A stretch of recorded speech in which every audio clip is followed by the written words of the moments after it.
Gilbert Payette. Et vous faites quoi dans la vie, Gilbert Payette? Moi, les employés. Oui, mais avec Ziskakan. Ah, on m'a pas compris, excusez-moi. Oui, avec Ziskakan, vous faites quoi? Moi, les présidents Président de quoi? de l'association Ziskakan. Alors, c'est quoi Ziskakan, c'est quoi pour vous? Ziskakan, c'est quoi pour moi?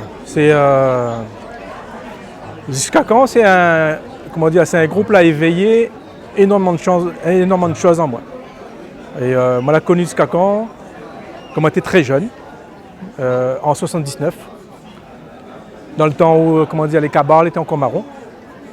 Et moi, c'est, comment dire, moi, c'était un mamaï assez curieux.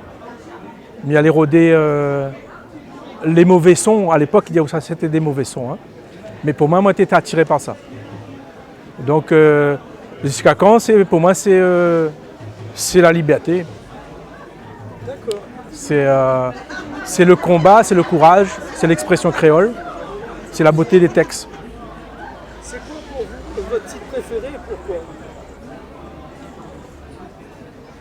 Ben écoute, je pense m'a dire un peu comme tout le monde, mais il y a plusieurs morceaux préférés. Hein. J'aime bien La Source, j'aime bien Bateau Fou aussi parce que c'est un morceau intemporel, il passe encore aujourd'hui. Les paroles, pour autant c'est un morceau qui date de 40 ans hein, et aujourd'hui, hein, c'est nos vies aujourd'hui, il est encore d'actualité on va dire les paroles. C'est quoi le lien avec Ziskakan? Mesdames et messieurs, bonsoir. Bonsoir, bonsoir, merci. Au début c'était un lien de bénévole. Aujourd'hui, c'est devenu un lien familial. À tous les anciens et actuellement de Ziskakan, s'il vous plaît, En quoi ça a transformé la société réunionnaise dans les marches. Ziskakan d'après vous? Vous me faites une petite photo. En quoi ben, Lila montre le chemin de la créolité. Elle a fait comprendre aux gens qu'il ne faut pas avoir honte de cause créole. C'est énorme ça, hein? Et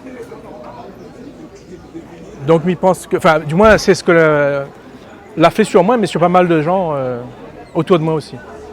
Et en quoi ces combats-là sont d'actualité? En quoi ben, toujours, ben, c'est parce que justement, parce que nous ne l'est pas nous-mêmes.